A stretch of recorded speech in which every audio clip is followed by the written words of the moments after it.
আপনি দেখছেন H24 city news. Safe human rights council. মানুষ মানুষের জন্য, জীবন জীবনের জন্য।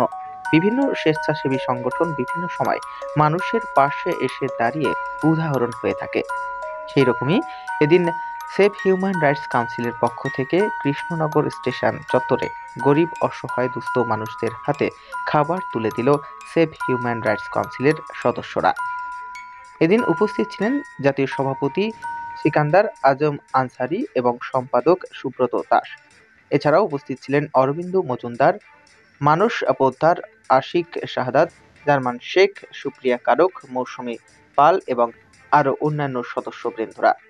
এদিন গরিব অসহায় দুস্থ মানুষদের হাতে খাবার বিতরণ করা হয় সেভ হিউম্যান রাইটস কাউন্সিলের পক্ষ থেকে। অফিসার আসছে।